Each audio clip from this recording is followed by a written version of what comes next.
Hello, boys and girls. Welcome to another episode of the Chrissie Mayr podcast. We are on iTunes, YouTube, Spotify, and SoundCloud. If you're listening right now on iCloud or on iTunes, please give us a 5-star review. We appreciate it so much.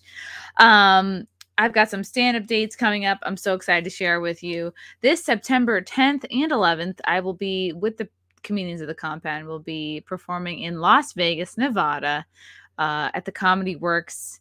And the club will be the Comedy Works, literally the Comedy Works at the Plaza Hotel in Las Vegas. Then I'm heading to Texas. I'll be headlining Hyenas in Dallas, September 17th and 18th, doing 4 shows down there. And then Comedians of the Compound will be heading to New Jersey. We'll be doing a stadium in Lakewood, New Jersey, October 16th. The Lakewood, New Jersey Blue Claw Stadium. So excited to do that. And then I'll be heading to California October 22nd and 23rd. It'll be the Broadway Comedy Club West Theater. Four shows out there with Bridget Fettisty and Sam Tripoli. So excited to perform with those guys. I love those guys. Excited to see what's going on in LA. What's left of LA in October. We're battling it out. We're speaking our minds. We're fighting for free speech. It's going to be great. I'm excited. Thank you to our sponsor, Cushy Dreams. They are my go-to in all things CBD related. Guys, if you're feeling anxious, if you're feeling maybe some anxiety, maybe you don't know what to do with yourself, I highly recommend Cushy Dreams. They are my go-to for high-quality CBD products. They specialize in high-quality CBD hemp flower and pre-rolls in these 5-packs here. I particularly really love the 5-packs. They come in different indica sativa blends like Dream, Relax, Energy, Hustle, Create. So whatever you want to do with your day, Cushy Dreams has you covered. If you want to be a little up, if you want to be a little down before bed, Cushy Dreams has your back. Join the men and women who are sick of vapes and gummies and want to smoke their CBD. It's 100% legal. Smokes to sends to you anywhere in the USA. Legal in all 50 states. Ships to you. And best of all, it is grown here in the USA. That's my favorite part about it. I really love the pre-rolls. They're great. You can take them anywhere. Very portable. Good times. Happy to have them as their sponsor. All right. I'm so excited for this guest here today. He's kind of a big deal.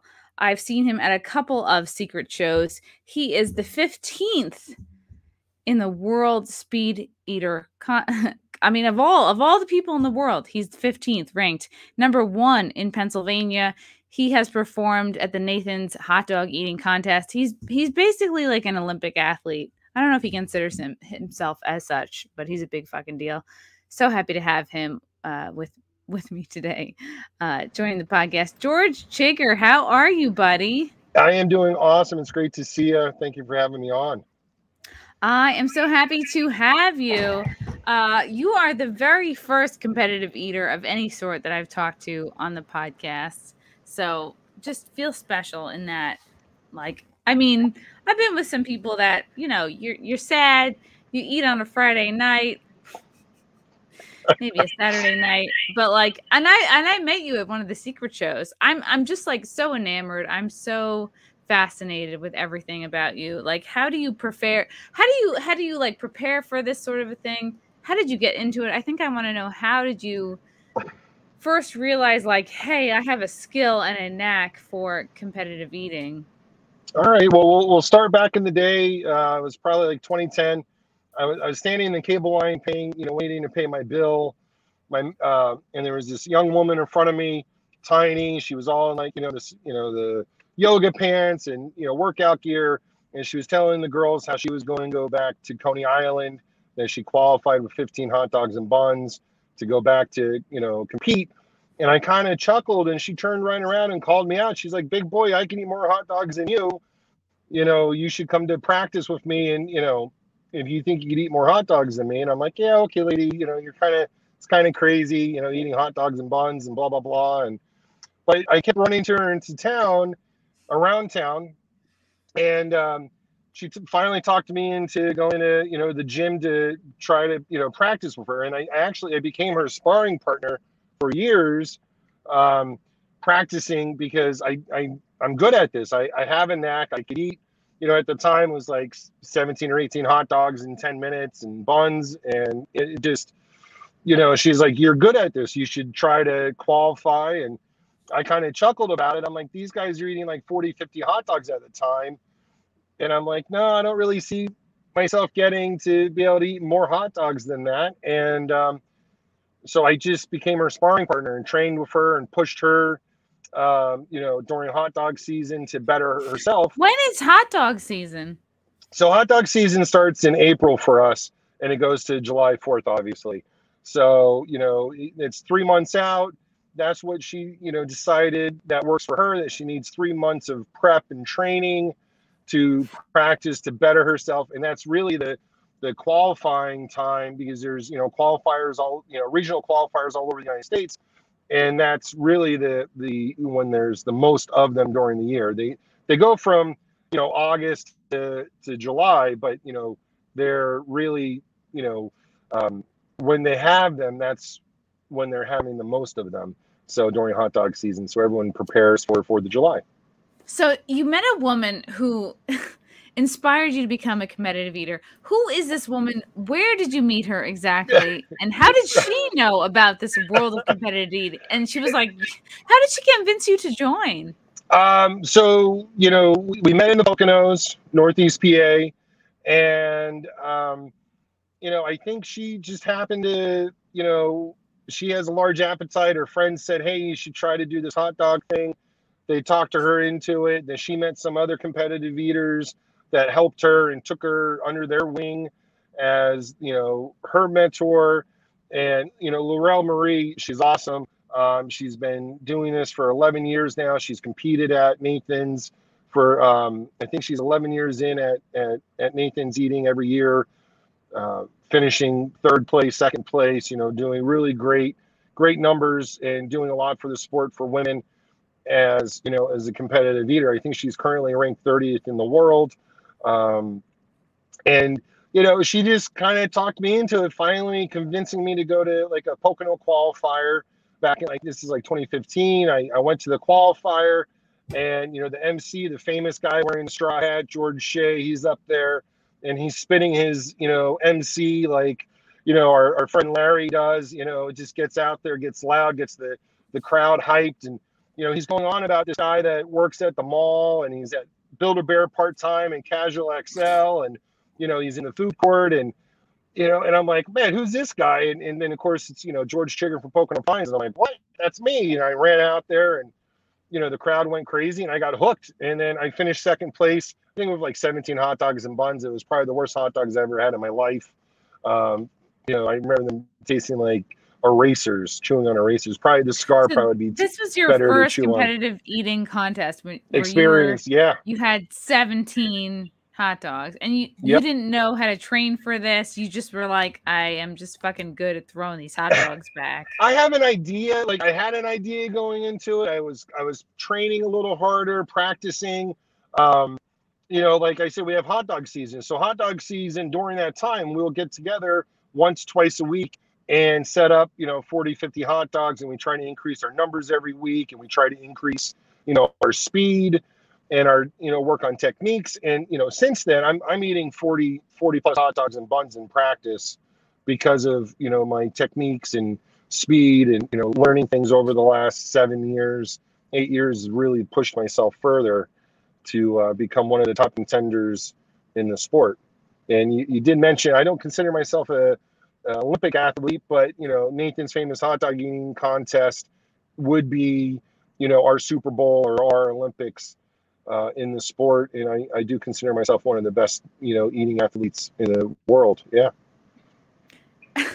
Now, has, like, in your journey to become a competitive eater, has that ruined your just regular eating? Like, has that ruined like your casual social? You go out with friends, hey, we're gonna go to this great restaurant, and like, do you have to sort of switch gears between competitive eating and like regular person? Like, has it ruined your ability to have just one of something?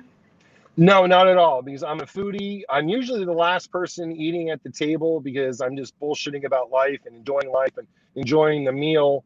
I'm really, a foodie at heart. I could really downshift, I guess, in my real life with friends to enjoy a good meal. And it's one of my favorite things to do is go out and eat with friends.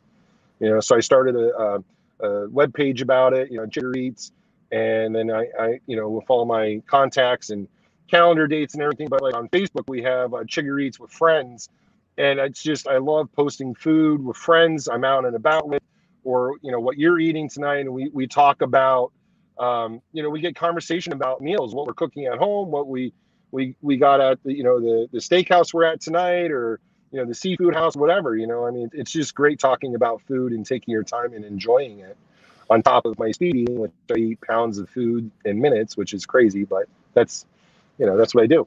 It's crazy. Like, what is the most amount of food you've eaten? Like, I guess competition wise, or maybe just on your own?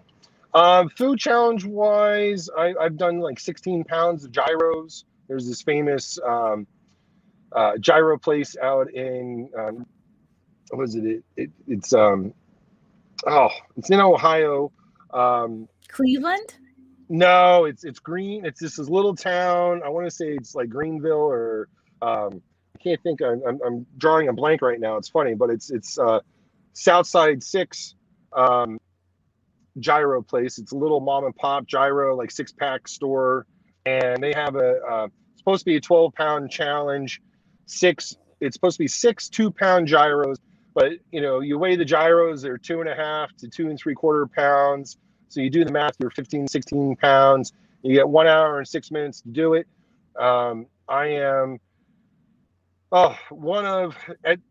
at the time, I was one of 8 people to complete the challenge, and I was the 3rd person to do it on my first attempt, which is huge.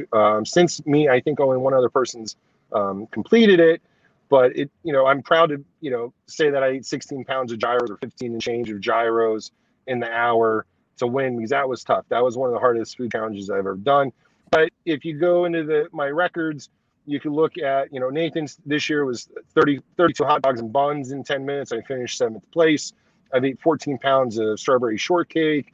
I've done 132 wings, 38 bratwursts, 14 pounds of poutine in Canada, shrimp cocktail. I've ate 8 pounds in 8 minutes, 12.5 pounds of red beans and rice in 10 minutes. So it's really, the numbers just keep growing, and the poundage keeps getting higher as I'm consuming food. And of course, I've taken on 10-pound pizzas by myself, 30-inch pizzas, and done all the crazy, everyone's like, oh, that 72-ounce steak in Texas. I haven't made it there yet, but, I do like steak, and I've done a steak challenge recently. I'm pretty proud of a 7-pound lobster roll I ate a couple months ago. So, the list just goes on. I eat food. You can check out my YouTube channel. I got video there, my, TikTok and all that stuff. It's all fun stuff. So you said there is a 72-ounce steak in Texas that is on your list? Yes, the Big Texan. It is definitely on my list.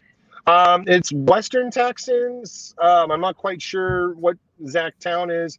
A couple of eaters done it. I did a 72-ounce in North Carolina, coming back from the Florida in April, because I was down there eating sweet corn on the cob for a contest. I ate 35 years of sweet corn in 10 minutes.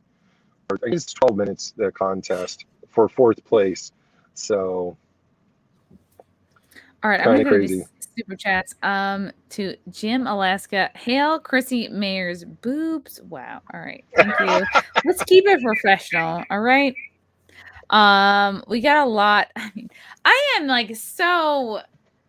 I don't know. I have so many questions for you, George. Like, how do you prepare for a competitive eating contest? Like, what is the prep like for this? How do you get your body ready to consume mass quantities? Do you have to starve yourself for a couple days? Do you have to do detoxes, cleanses? Do you have to do like, I don't know, do you have to poop a lot? Like, how do you get yourself ready? So, I definitely, rolling into hot dog season, I will cut back on my drinking because I love my alcohol. I drink pints like shots and pitchers like pints. And so I will cut back tremendously end of March, beginning of April. And I usually lose like 25 pounds. I feel a little lighter. I feel a little better on the feet. And then we do, before a contest, I do cleanses to clean my bowels out. So I have extra space, to push stuff around in my body. What do you do? What kind of cleanses do you do for that?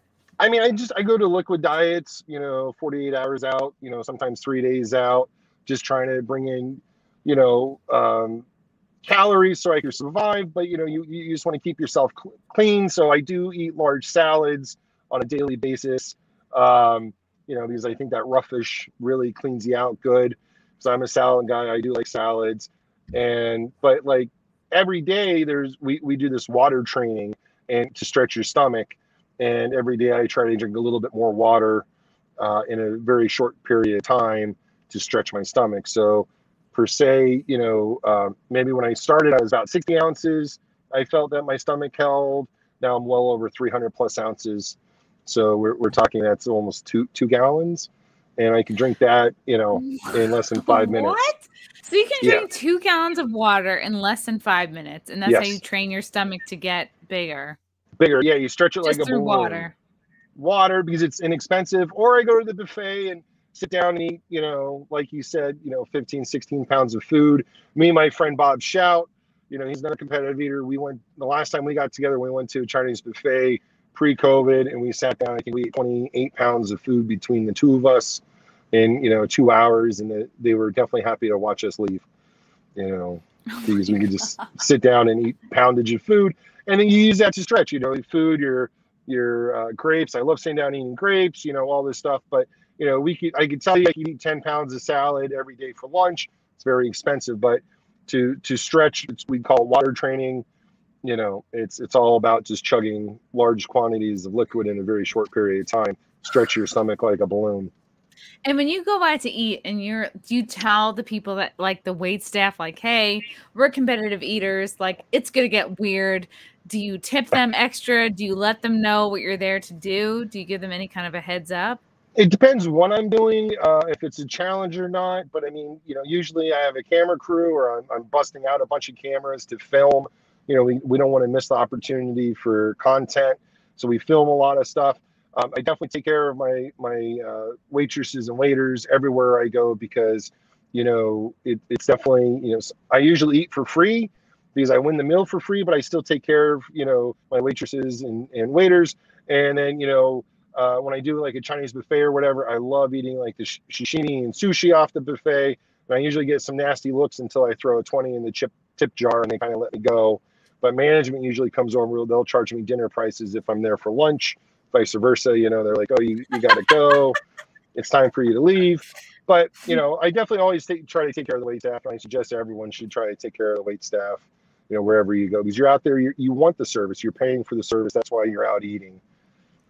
So you'll show up for lunch at a Chinese place or at a Chinese buffet. You're there, you're at lunch, you're eating, and then they'll start going, all right, girl, you've eaten too much. We're going to charge you for dinner prices. Like, at what point does that happen? Probably, I don't know, half a dozen plates in. I'm there for an hour. I start six plus plates in. They'll be like, what's wrong with you? Yeah, exactly. Maybe 6 trips. I'm double plating. Maybe we're 12 plates in. But usually if I get there, I don't try and go during rush crowd. I try to get there at the end. Like so I kind of try to do I try to hit that dinner changeover, and then I start eating some dinner stuff because sometimes it's marked dinner only, and they come up to me, oh, okay, we got to charge you dinner price. I'm okay with that because it's a couple dollars more, whatever. It doesn't bother me. It's okay. I'm a competitive eater. You just go, I'm so sorry. I have a problem. Sure, yeah, this happens. I definitely have a problem. And like, the local places, they get to know me. The sushi guys definitely know me because I just start off, I throw a 20 in and I just, what do you want? I give them my plate and they just load it up for me. So, you just treat others the way you want to be treated. And I definitely get out there and we get some weird looks because I hang out. I'm not a small man. I'm 6'6", 340 pounds. And, I'm noticeable when I walk into a room, and then especially as I'm making trips around the buffet, they're recognizing me, and my friends are just as big, most of them, and we all hang out together, and they're just like, what's going on? This is crazy. We've never seen this happen before. Have you ever eaten at a place where they try to kick you out for eating too much, or they get upset like that you're eating more than they think is good? So some of the the food challenges I've done, I've been lectured by the owners. The house isn't here to lose. It's not fair. You're a professional. You shouldn't be coming in and doing these food challenges. Well, who are they made for? They're made for all of us to do whatever we're doing, right? Like, I mean, if I'm eating and I throw up a camera, I guess that makes me professional. But it also makes, I mean, I get that I do travel and I do compete against other, big eaters. But so I have had some grief for, trying to do food challenges as a professional. But then also before I even thought about, competing, I have had, I've been at Chinese buffet for lunch, and they stopped bringing food out because me and my, foreman on the job were sitting there just eating plates and plates of food. They stopped bringing food out. They're like, you need to go now. And as soon as we got up and walked out, they like ran more food out for everybody else. They were like waiting in the hallway. Yes. So it's like, I'm paying my fee. Charge me more. I don't care. I'm here to eat. Like, it's all you can eat. There shouldn't be a limit on it, but people do get upset about it. Oh my God. It's like the episode of The Simpsons where like the Chinese buffet is like upset. And did they ever give you like a 3-eyed fish for you to eat? No, I've never been to Springfield, so I'm good. All right, we have some super chat questions here for you, George, awesome. from Sunny James. So, does physical fat constrain the elastic of the stomach? That's an organ. I know muscle is more dense than fat, but why wouldn't obese people? Wow, I don't even know if he's calling you obese at this point. Why wouldn't obese people do better at these competitions when it seems most winners aren't? How does an organ get in shape? All right, sounds like Sunny is talking about why aren't like the fattest people possible winning these competitions? Because when you go to stretch, the layer of visceral fat that he's referring to the obese people having. I got a gut. I'm not going to lie. I call it the keg or whatever. You look great. Well, thank you. So, but it restricts my stomach from stretching because the visceral fat doesn't pull apart it. It does restrict us. So the buffet busters, you would think the 500-pound guy would be able to just go crush it, but his stomach. You think about your stomach's the size of your fist, right? So give or take ish, and mine's huge. I could stretch it out to be gallons. I could hold 2 gallons of milk on my stomach, easy. So the 6-pack guys, they don't have the visceral fat.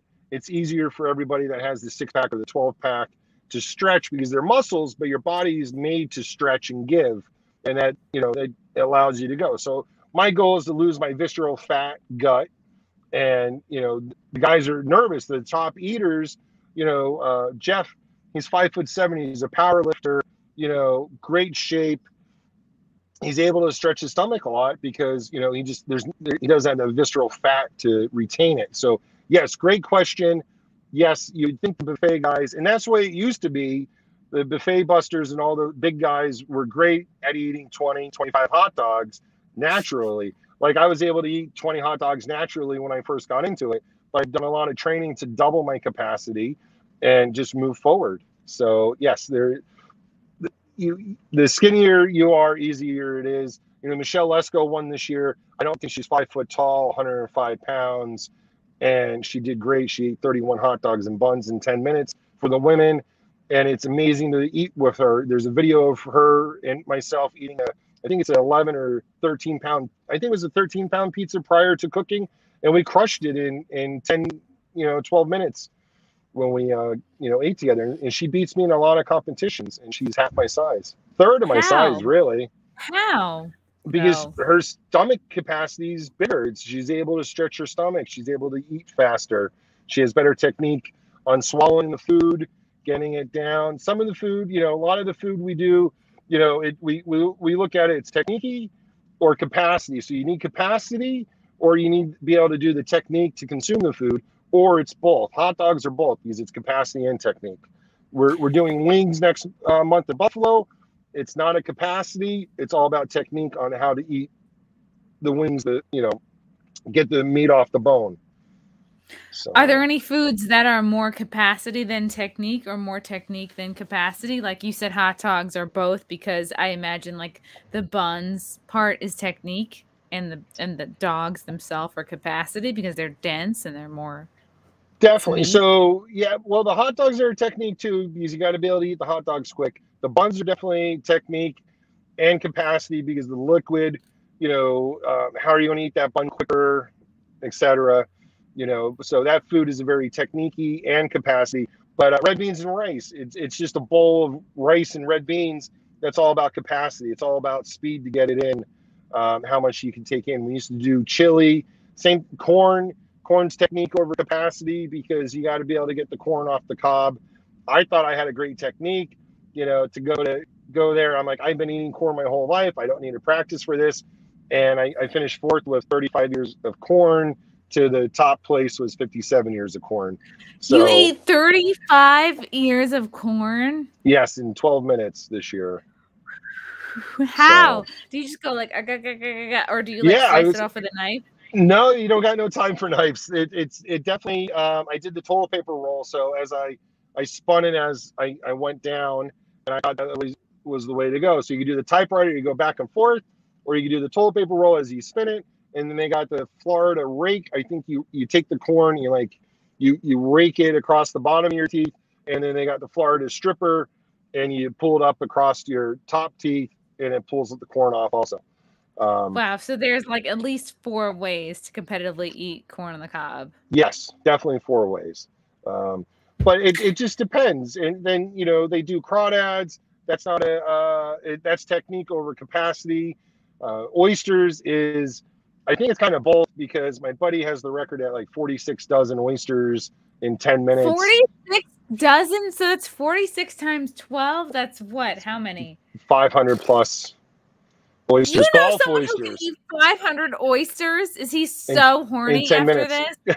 Is he like the horniest man after he's like, I gotta fuck somebody? Oh my God. It's very possible.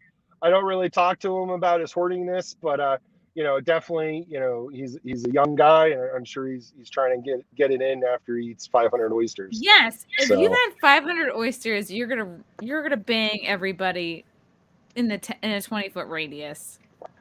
I've never made it to the contest, so I'm happy about that. But I'm sure for oysters. Yeah, I want to go when they have Acme Oysters in New Orleans. It's usually it's held the same weekend as the Pennsylvania qualifier for Nathan's. So I'm busy qualifying for Nathan's, trying to qualify at least. I feel like that would be the perfect excuse for Bill Cosby. He'd be like, "I'm so sorry, I'm a competitive oyster eater," or like Cuomo, Andrew Cuomo would be like, "I'm so sorry, I'm Italian and I eat a lot of oysters, so I'm gonna be grabbing some people." Only if we use excuses like that. I mean, Yeah. But yeah, they got their own issues going on. Has your competitive eating lifestyle, has it ruined any foods for you? French fries. It's really put a hurting on French fries, because they're inexpensive, unfortunately, in restaurant challenges, and it's usually like, hey, you got a pound of French fries plus your 3-pound burger or 4-pound burger, and then it comes out and it's like 2 to 3 pounds of French fries because it's cheap. They try to overload it, or they come out cold. I'm not a big cold French fry guy, and I've eaten hundreds of pounds of cold French fries over the last 3 or 4 years doing these food challenges and stuff. So I'm not I definitely don't go out of my way to order French fries anymore, unfortunately. And pizzas, I'm a pizza lover. I run a pizza page in Lehigh Valley Pizza page on Facebook, and I get out there and I get to taste a pizza here and there. But everyone's like, oh, you can eat a 16-inch pie or a 30-inch pie. You should do that more often. And it's like, it's so much work to eat 10 pounds of pizza by yourself. And it just kind of like, it takes the novelty away from eating good pizza. So, but fries and pizza, unfortunately. So fries and pizza, is it because like they're like kind of heavier foods than say like? Yes. Yeah. Shrimp. I mean, shrimp cocktail. St. Elmo's has one of the best cocktail sauces, and they're one of our great sponsors out in Indiana. And I don't know if that could be ruined, eating 8 pounds of shrimp cocktail in 8 minutes. And I love it. And then we go and party all night. They really put on a great spread afterwards. We continue to eat because it's just 8 pounds of food. It's like, to me, that's just a large lunch. So yeah. I used to love shrimp. I ate it all the time. And then I became allergic to shrimp in like 2006. Like year after I graduated. It was crazy. I would eat shrimp by the freaking buckets. And I loved it. And I got allergic. Like my lips would like itch and they would like double in size. They would like swell up. It was really horrible. Don't you ladies pay for that though? You guys pay for that I know. My when I was working, like my boss at the time, and I was like brand new. I was just hired, so I couldn't take any time off. My boss at the time thought I had like really bad Botox done, but no, I just had like crazy shrimp allergy reaction. I had like double. It was so bad, and it itched like crazy for over a week. It was really awful. And I love shrimp. I miss it so much. So, but like I was told, like the more shrimp I ate, the more I became allergic to it. So then but I'm not allergic to any other shellfish right now. It's just shrimp. But I haven't had it. I haven't had it since 2006. And I've also heard that you can become unallergic to it. But I've just never felt like, okay, here's the weekend. I'm going to roll the dice and see like if I'm not allergic anymore. You're going to give it a shot. Like, I've heard the same thing. I was going to say every 7 years they say your body goes through changes, and I have a handful of friends with the same story. Like, hey, I never was allergic to shellfish. Now I am allergic to shellfish. But you're saying you're only allergic to shrimp, though. Have you tried? Can you eat lobster? Can you eat crab? Yeah, I've had lobster. I've had lobster like super recently. I love oysters. I have clams. Like I have all that stuff. So shrimp. I mean, they're just like what the cockroaches of, maybe the oysters are cockroaches of this. Yeah, they all eat the bottom stuff, but you know what? I tell you what, they taste good. So they're so good. They're so good. George, has it ever been like friends or girls that are out with you are like a little horrified at how much you can eat? Like, how have you been like in your competitive eating trajectory? Have you been single? Have you been dating? Like, have you ever tried to court ladies during the time that you've been a competitive eater? So I definitely, I'm a single guy. I get out there and I travel and, I enjoy life. Mm-hmm. But I've had some women really get interested about this. Like, hey, can we go to the buffet? I want to watch you eat. And then, other women that I've tried to get serious with, I've taken to competitions, like they're all on board and they're like, wow, I really support you. And then they see me in action and they're like, wow, this is what you do? Like, and they're disgusted. They're like, I'm going to throw up. I can't have sex with you again. Yeah. Oh my God. Wow. So it's gone both ways and it is what it is. Like, I'm very upfront about what I do for a living and how I, travel the country doing it. And some women are very interested. And then, some women are definitely not. And I think I could quote Joey Chestnut on it. It doesn't matter what you're winning at, as long as you're winning. That's all they care about, So you've met Joey Chestnut? Oh, definitely. I've met Joey Chestnut. I've competed against Joey almost every weekend. We have a contest. I'm sure he'll be in Buffalo next week when we're up there eating. And, what's Buffalo? I've hung out with them. Buffalo, on Saturday, we have a buffet contest. They're going to give us 5 pounds of Buffalo favorites, which is beef on wick sandwiches, pepperoni pizza, and then they have these chicken like egg rolls. They're like big fried egg rolls stuffed with like a pulled chicken kind of. And I think it's 5 pounds. Whoever consumes it the fastest wins. And the first 3 people, they'll time it for the first 3 people. After the third person, they stop the clock and then they weigh the rest of our food to see what the outcome is. And 2018 was my first year up there as a rookie. I ate 3 3/4 pounds of food in like 7 minutes for the buffet. I think I 5th or 6th place, 4th place. And then the following day we did wings. We have 12 minutes to eat wings, and I ate 132 wings. So this is, coming back this year. I'm very excited. 2019, I couldn't make it. 2020 was 2020. So it's fun. I'm, going to be hanging out with Badlands Booker. He's really known on the interweb now as Badlands Chugs. He's the chugging champion of the world. And he's doing some really great stuff for Guinness Book World Records. And it's fun because he's been doing it for 20 plus years. And it's really great to be able to hang out with some great eaters like Joey, Jeff, Nick Weary, Badlands. So to be able to hang out with these guys. And we're normal people. We get out there and, we go out for a drink afterwards, and we're competitive at the table, but before and after we're friends. So do you guys share tips at all? Yes and no, because we are competitive. So we definitely do talk about things like you can lead the horse to water. You just can't make it drink. So we do talk about different things, and how it works for us individually. And I picked up a lot of things over the years, reading articles about Joey and watching film on my competitive eaters. So yeah, we share tips, definitely. I imagine like getting the hot dog bun wet was like pretty, I don't know. Like that's a game changer. Like you're no longer just eating something anymore. You're just like, oh, okay, I have to take the food and either dunk it in water. I have to do something to it. It's like it's no longer about it. No part of this is about it enjoying the food. It's just about like getting it in your mouth hole. In your mouth hole. I like it. Just get it. Yeah. So definitely. When I first started, I took the hot dog and bun and squeezed it together and dipped it in water and ate it. And the first time I walked off stage from the contest, Badlands is like, you need to dunk the bun in the water and swallow it whole. And I'm like, how do you do that with the hot dog in it? And he's like, you need to separate the two. And I've learned so much since then, because dunking the bun in the water takes the air out of it. So that's less air going into your stomach. But then everyone's like, it's expanding. It's expanding. Like when you feed the ducks, you throw the bread in the water, you see it start expanding. But it's not expanding, it's dissolving, it's breaking apart. The starches are falling apart. So you're breaking it down. So I use extremely hot water, and that will, almost liquefy the bun.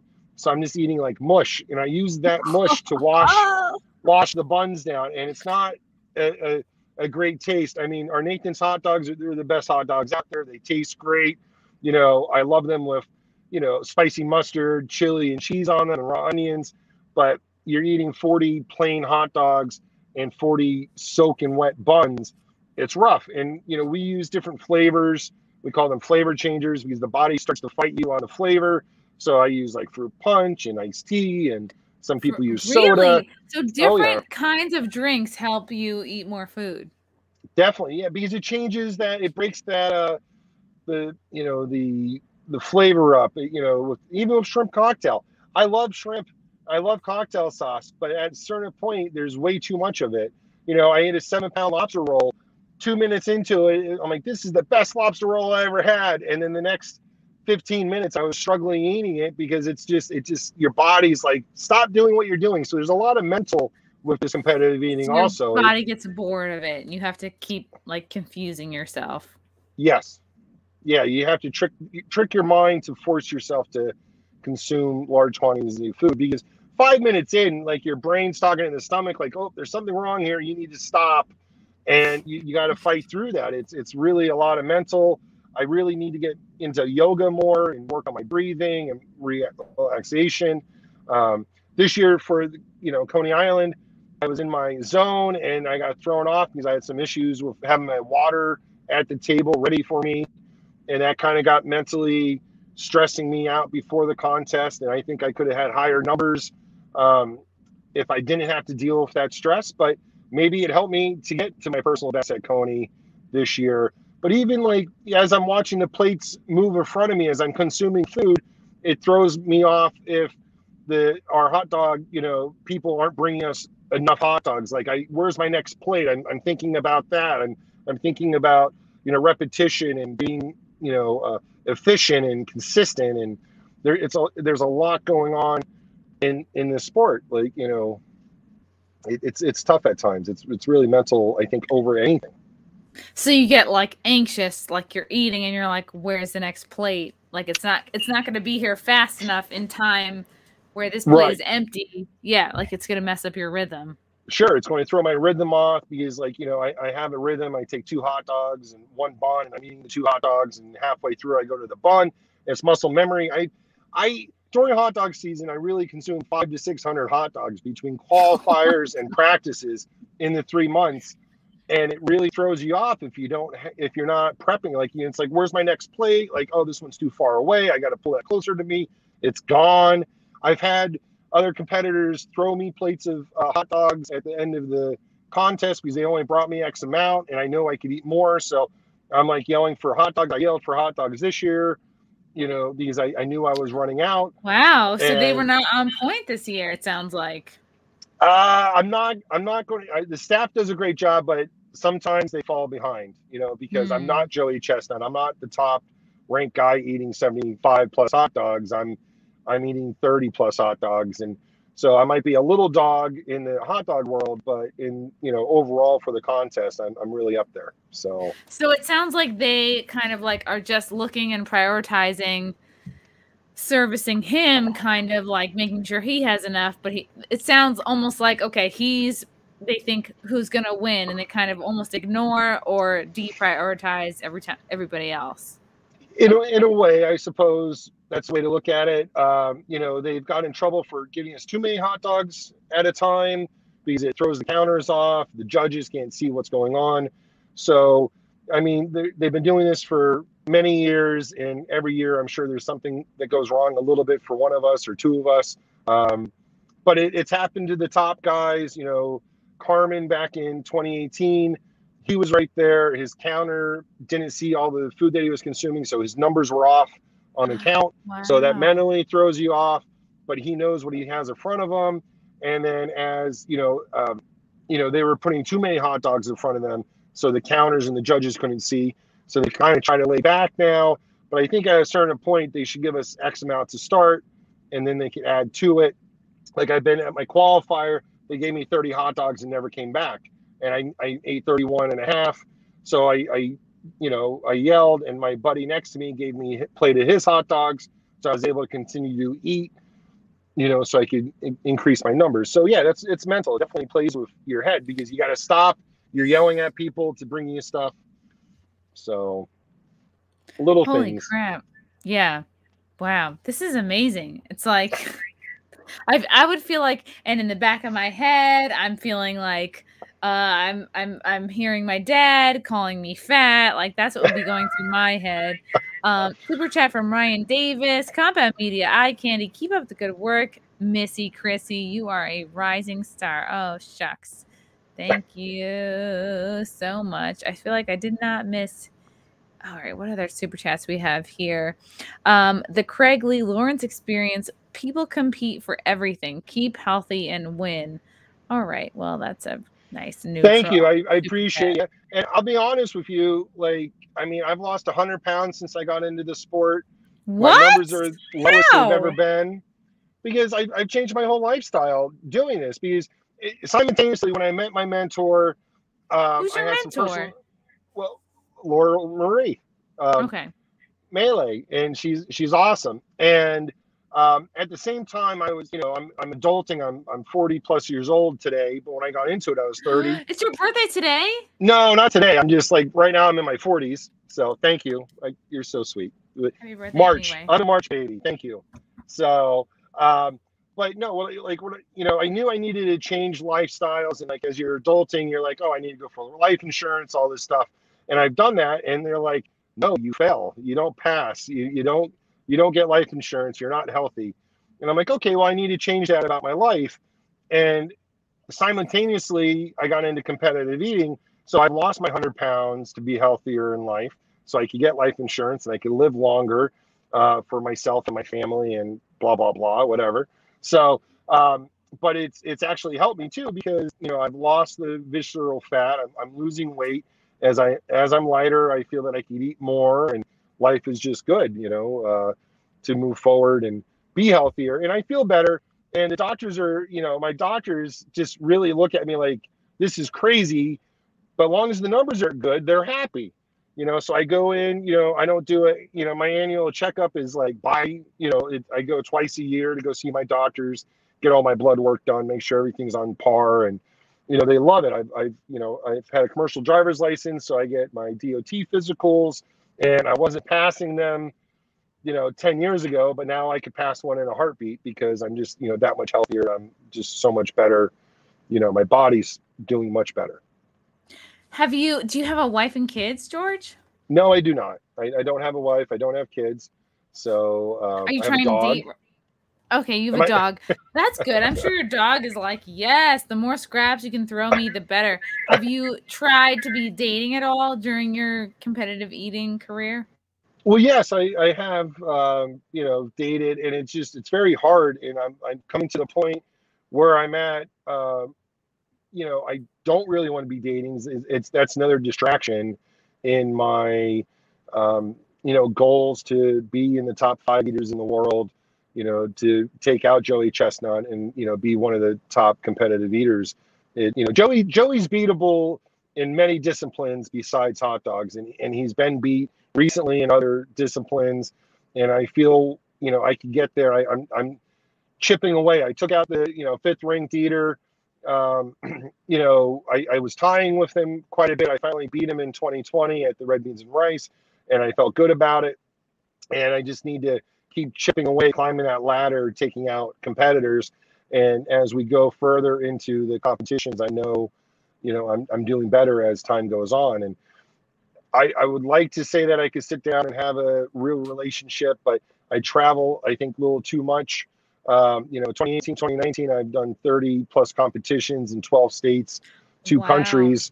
So every weekend, if I'm not working, I'm out, working. I'm trying to eat. I'm trying to, better myself in the sport. And, I'm traveling. I'm going to Vegas.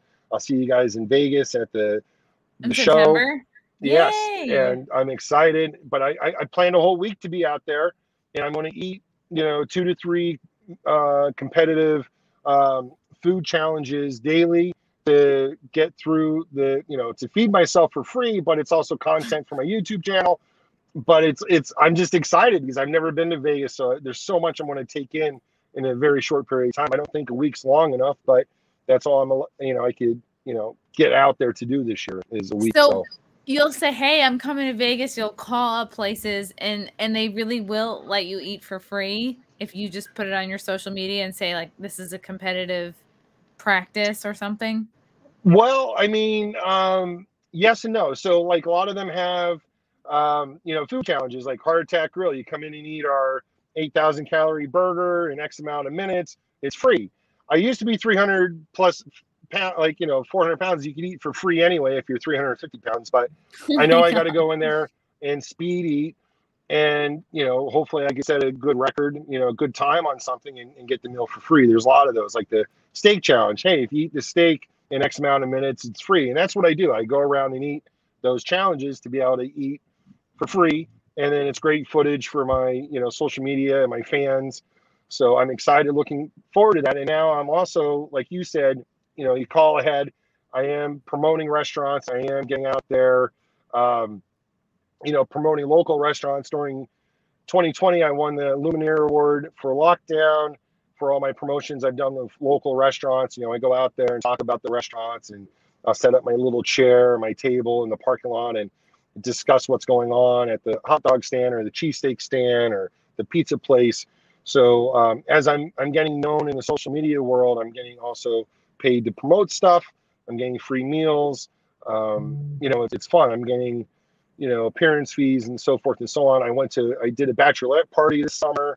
Went to a bachelorette party. You were at a bachelorette party? Yes. What was it, though? You had to eat out all the bachelorettes? Oh, I wish they were on the menu, but one's getting married and some of them, it could have been a good time. You got to eat out the bride twice. Yes, right. But it came down to they had a thing for hot dogs. It was all hot dog themed. I showed up. The bride did not know that I was coming, and she's like, "Can I help you?" I'm like, "Is this a bachelorette party?" And she's like, "Yeah." And I'm like, "Am I at the right one?" And she's like, "I don't know." And I'm like, "Are you gonna let me in?" And she's like, "Who are you?" And I'm like, "I'm the stripper." And she's like, and I'm like, "Is this a bachelorette party or what?" And she's like, "Yeah." And I'm like, "Are you gonna let me in?" She's like, "Oh my god." Okay. And I went in. And she didn't want me to come in. And then I said, you know what? I'm George TheSmorgasbord Chiger. I'm here to eat hot dogs. And she's like, fuck yeah, let's do this. And the ladies had like stadium seating set up in the backyard. They made me, 40 plus hot dogs. And, I set up my timer and I showed them how to eat hot dogs. And then they had a hot dog eating Really? contest. You showed them how to dunk buns? I showed them how to dunk buns and take wieners to the face. Mm-hmm. Yes. Take wieners to the face. So she was not comfortable with you being a stripper, but she was relieved when she found out you were there to eat 40 plus hot dogs. Yes. Yeah. She was excited to That's a hear good that woman. Mm-hmm. Definitely. Yeah. She's like, I don't know about the stripper thing. She was very excited when I said I was a hot dog person. And it seemed like, the boyfriends and the husbands were all upset that they couldn't come and watch me eat hot dogs in person. But the women loved it. It was a great experience. We had a nice dinner afterwards, shotting some beers and some shots. And, after you competitively ate the hot dogs, then you had a nice dinner? Yeah, they were barbecuing, so I had some burgers and salad and desserts, and it was a great evening out for myself. And it's something else to put on the resume. I do bachelorette parties now. Holy cow! I mean, that's amazing. Yeah, men, if you're listening, if you're engaged, tell your lady, don't get a stripper. Get George Chiger to go there and eat many, many hot dogs. He can show your fiance how to eat a dog, how to deep throat, how to cradle some buns. Oh my God, we got a super chat here from Frank. Thanks, George, Frank. What is Joey Chestnut's secret to winning? I heard he was rude to other eaters. Ooh, is that true? I think it's anything competitive. You want to talk shit on people or smack or whatever you want to call it. So yes, he could be rude to other eaters, maybe. But his secret in winning, like, he's the best at it, and the man makes a lot of money eating, and he has the time and energy to practice 7 days a week, 365 days a year. And I'm trying to get to that point. If you Google him, I think he's, his net worth is, $2 million now. Holy shit. He probably makes a few $100,000 a year. That's Google stuff. Like, he was on 30 for 30 with ESPN. I heard they paid him quite a bit of money back in 2019 for that series. So, he makes a lot more than I make, but he has a condiment You don't know line. His secrets. Well, I mean, with competitive eating, I'm sure he's on board with stretching the stomach. Practicing technique is a big thing. When the women were doing their hot dog eating contest, about halfway through the first hot dog, the bride goes, my jaw hurts. Do you train the jaw? Do you work out the jaw? Yes, you got to work out the jaw. It's a muscle. Yeah, that's for the wedding night. You got to make sure that is loose and ready to be a wife. Yeah. I was trying to, I'm like, I could give you my tips, but you're only going to use it until you get married, and then it's over. So it's not going to benefit you after that, so you're giving out all your hot dog tips. You're like, yeah, man, make sure to give this to your man, not just when it's his birthday or a promotion. Feel free to do this multiple times. Right. So, but like, I have this, it's called a jazzerciser. I've seen ads for this on Instagram. You just put it in your mouth and you chew, and it strengthens your jaw. Yes. Does that really definitely work? Yes, it does. Yeah. Because I've chewed hundreds of packs of bubble gum. My best friend Darren eats. He's a competitive eater. When we room together, he'll put like 3 or 6 packs of gum in his mouth, and I just hear him chewing away as we're trying to fall asleep in the hotel room or whatever. He just chews himself to sleep. He chews himself to sleep. Now, Joey's like, hey, I got this thing I chew on. He has a couple of different things he's told me he's used. And, I feel the jazzerciser is working good because your jaws are muscles. You want to work the muscles out before you eat. So I do a pre-workout with the jazzerciser. I work out with it multiple times a day. And I'm just, it's just building my muscles. It's all part of it. And I try to explain that to the bride, and she thought it was funny. She's like, oh, you practice, and I'm like, no, I don't suck dick. I'm sorry. I'm straight. I love pussy, man. It's way too good. If anything, I'm a lesbian because the woman's body is, far none one of the most beautiful things out there. with the jaws, there's the jaw sizer thing. Like, have you found like the shape of your jaw has changed at all? I haven't done it enough, but I think it's toning up a little bit. I'm really working and pushing because, like, Joey saw me chewing on it prior to Nathan's this year, and he's like, yeah, I did 300 plus reps today, and I'm like, that's insane. He's like, I do probably about 100, and then I got to stop. So I'm working my way there. I'm feeling that it's in the right direction. Better than bubble gum. It's cheaper than bubble gum, and bubble gum is really not good for your teeth to begin with. So The sugar. Well, the sugar, you definitely need the sugar free. If you're chewing all the bubble gum, I recommend sugar free. But then you can't get that bubblicious, the big square. Try to chew a pack of that. Like that's they say Kobayashi used to freeze bubble gum and chew on it. So technology with the chew toys. I've gone to the dentist and I asked my dentist a few years ago. I said, hey, how can I build up my jaw strength? How can I do this? And I was actually at the dentist because I was chewing on ice. It's just a habit, you chew on ice. I broke like 7 fillings, and he's like, you don't need a stronger jaw because you're breaking fillings chewing on ice. But I definitely need to, I need to be able to work on the fatigue because you get jaw fatigue chewing on pizza, dough. It is a thing. It's a fatigue. So I'm building my strength up there. I'm building my capacity. So I'm doing everything that I can move forward to be the best competitive eater that I could be, because I have a lot of sponsors standing behind me and supporting me. I have a lot of fans now, and I want to be the best in the world, and I'm just chugging along at it, one bite at a time. We're coming for you, Joey Chestnut. George, have you found that since you've become a competitive eater, have you gotten better at eating other things? Like, do women think that you are skilled at eating all sorts of things? I'm not getting complaints. And I'm definitely not getting that lockjaw fatigue trying to, say my ABCs when I'm. See, boys, listen up. Definitely, yeah, definitely. I recommend the working the jaw muscle, 100%.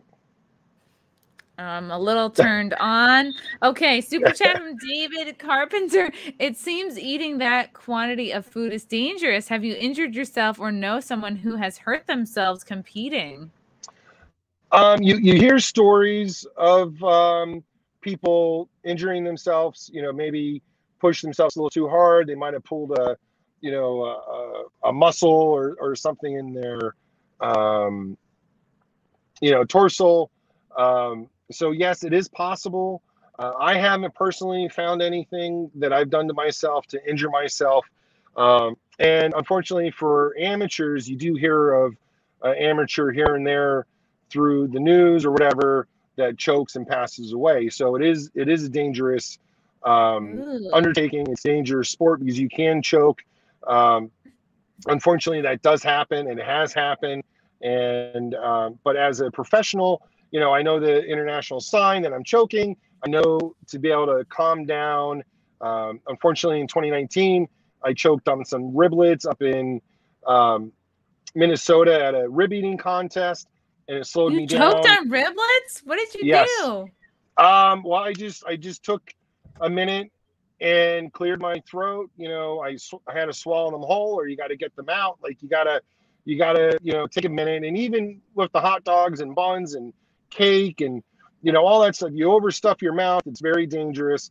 And in my contract, it says I'm supposed to have an EMT on site. So when I'm speed eating, I have an EMT on standby for us to make sure we're all safe and there's no issues. In every competition I do with Major League Eating, we have EMTs on site or appearances. We have a crew there. So, hopefully nobody chokes or we could get cleared if there is any issues.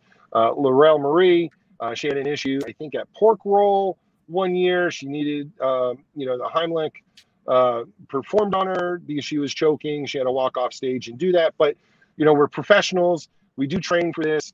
It's mental capacity also. So, there's X amount of time that you could be choking. And then it's like, okay, I can't clear it. I need help. I know that I need to walk off stage and receive help.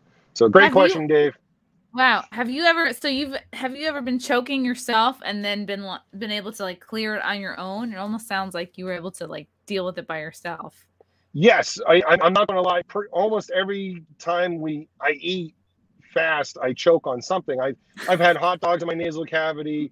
I've had French fries come out my nose, pasta come out A my whole nose. French fry come out your nose? Yeah, it's happened.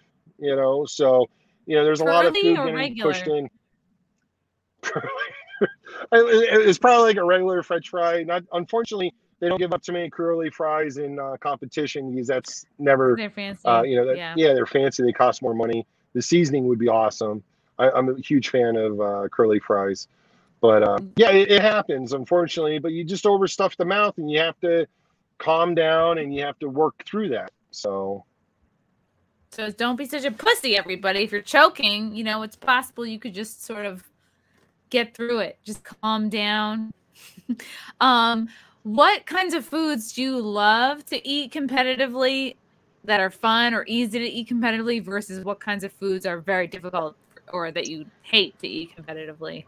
I don't know, competitively, I love to eat everything because it's just so much fun, right? It's the competition, it's the hype, it's everything. But strawberry shortcake's really easy to eat. Red beans and rice was awesome to eat. You get into the shrimp cocktail was delicious, but it's hard to eat. It's like eating big hot dogs and cocktail sauce, very spicy. But it's the best food out there. I think it's probably one of the most expensive things we eat. Gyozas. I was out in Los Angeles for gyozas in 2019, which is awesome. And I was going out there like, oh, I'm going to break the 200 club. I'm going to eat 200 gyozas in 10 minutes. Really crush it. First time out there, I ate 140 gyozas, and I'm like, okay, next time I'll come back and eat 200. I know what I need to do different this time. And you pick up on it, and you learn different things. Wings. I'm really excited to go to the Wing Bowl. Well, not the Wing Festival in Buffalo, because they're known. That's the home of the wing. And with the shortage of wings right now, I'm excited that I could go eat a few hundred of them next weekend and really get out there and have wings, because I don't even want to purchase wings today because they're too expensive. So I'm looking forward to that. Yeah. I don't know. I mean, it's just fun to compete. It sounds like a lot of your meals. You're like, if I can get this for free, dope. Oh, hell yeah. Because I eat so much in a short period of time. If I don't have to pay for it, it's awesome. That lobster roll, I'm a lobster roll fan, but I hate paying $20 a lobster roll. But you got to pay for it if you want it. Now that 7-pound lobster roll I did at the Oyster Shucking Shack, or the Shucking Shack. It's Shucking Shack. It's Oyster Shucking Shack, but it's a $150 meal if you fail. I don't want to pay $150. Like, I mean, for a 7-pound lobster roll. So I went there and crushed it. And I loved it. And I moved up to the bar and I ordered a few dozen raw oysters and drank a gallon of beer before I left. Holy cow. Have you ever done like a steak or like a filet mignon? Like, what's the most expensive eating contest you've done? Or was it the oysters or the lobster rolls? Well, I think it was right there with the lobster roll. That's a $150 meal. Me and my friends, 10 of us got together. We ate a 105-pound burger, that's like a $500 burger if you fail. But we won, and we won $5,000. Oh my God. So, that was a great one. Right here in Jersey, matter of fact, at Clinton Station Diner. It's one of the largest food challenges out there, the 105-pound burger. And that was a great time. Okay, so easiest to eat, it sounds like, are hot dogs, maybe lobster rolls. Did you say what the hardest things to eat were? I'm trying to think hard. It would be like pizza. There's a pepperoni roll eating contest in Virginia, which, I mean, it's just so chewy because it's really dense rolls with sticks of pepperoni in it. That's one of the harder foods we compete with to eat, but a great sponsor. It's great food, but in the quantity we consume it, it's very hard, very difficult to consume because it's a lot of jaw work. It's a lot of fatigue on the jaw chewing all that bread. Okay, wow, this is great. So, like, what advice would you give for a sort of fledgling baby competitive eater? Maybe somebody who's listening or watching that's like, hey, I think I have what it takes. It sounds like you would tell them maybe get one of those Jawser size balls to chew on and develop their jaw strength, and maybe start enrolling in local eating competitions. Anything else that you would advise? It's capacity, figure out how to stretch your stomach the proper way and the safe way. and work on capacity, because you need to be able to put the food somewhere. So larger capacity, better off you are, because you can take more food in. So you got to work on capacity. You got to work on jaw strength. It's mental also. And you got to be healthy, be fit about it, be responsible about it, take care of your body. Don't be a fat fuck, competitive eaters. Okay. Correct. Yes. 100%. Don't be the buffet buster thinking that I'm going to go crush all these food challenges. And everyone's up and coming today besides myself. I think I'm one of the larger guys on the circuit right now, but I see a lot of, runners, bodybuilders, really true athletes in other sports, and they're coming over to competitive eating for their cheat days, and they're learning how to stretch their stomachs, and they're learning how to consume food quickly. So that's my recommendations. And and you're young enough and you're still in school, go get education, because it's hard to pay the bills doing this. So I tell all, when parents ask me, oh, what my son wants to get into this, stay in school, graduate, do something else with your life, become an engineer, make some money. It sounds like, the same advice for when people ask me, should I become a comedian? I highly advise against it. It seems like you have the same amount of success as maybe, a competitive eater and a comedian. It's the same level. So, which leads me to my next question. How did you meet the Compound Media guys? So I do a show on Compound Media. I've seen you at the last couple of secret shows. How did you hook up with the Compound Media guys? So I got into hot water with Gino, and they reached out to me. They found me on Twitter or something, and they said, hey, do you want to come in and do a show? And I'm all about self promotion. Someone's offered me to come on the show. I'm a media whore. I love doing, coming on today. Thank you for having me. But that's how I got hooked up with Compound. They tweeted out. I went on. I did not know what to expect. I'm sitting in the green room. I'm watching the pre-show, and I'm like, oh, wow, what did I get myself into? But like those guys, Gino's awesome. Aaron's awesome. I really enjoyed at the time their show was on at 9:00 in the morning. We're there pre-gaming. Oh, wow. We're drinking whiskey. Ago, yeah. So we're drinking some whiskey. I've been on the show a handful of times, and, the breakfast, with the morning show I've been on, and it just, I meet you guys, and it's a great community, the Compound Media crew, and Mike and Matt with the Secret Show, they're awesome, and true fans, and they just asked me, hey, do you want to come and hang out, and maybe you could do a food stunt or something? And I'm like, yeah, sure, why not? And it's really great to meet you guys and interact with the fans, because the fans follow me, and it seems like comedy and competitive eating kind of goes hand in hand, because they're both a shit show at times, Yes. And so to be part of, in hot water and their fans, and then going to the morning show and then the secret show, I love it. I hope to be, see more secret shows. Those guys are really doing the right thing, I think, promoting themselves, getting them out there, and they're just small, quaint shows. I love it, the Secret Show guys, they love comedy, they love Compound Media. They've had a bunch of shows, backyard shows. I mean, that really took us through since last summer, like through the pandemic when nothing was open. So I personally really appreciate them. And I know you did like kind of an impromptu eating contest with Jim Stansel, one of the Oh yeah, definitely. Did you just smoke him? What did you eat? What were you? Was it hot dogs for that? Hot dogs and buns. It was kind of like very disorganized. They told me there was some barbecue there. I said, oh, maybe we could eat some barbecue. I got there. They said, oh, we bought hot dogs. I said, okay, let's do some hot dogs. So a quick rundown on the hot dogs and Jim. This was during hot dog season, so I was prepping. I'm like, okay, I'll do a quick hot dog run. And, we threw 20 hot dogs and buns together really quick. They weren't even cooked out. We just took them right out of the package, which they were cooked, but they weren't grilled or boiled. They were cold. They're not because they come cooked. It's pink slime. They're cooked. Right. They're sausages. So we plated it up. I had my water, my flavored water at temp that I liked. And, I said to Jim, Jim, you need liquid. I got my flask of cold water. I'm good, blah, blah, blah.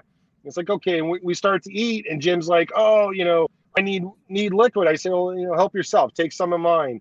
and he wasn't prepared for the hot, sweet peach tea that he took to the face, and he immediately. So you're dipping your buns in hot peach tea?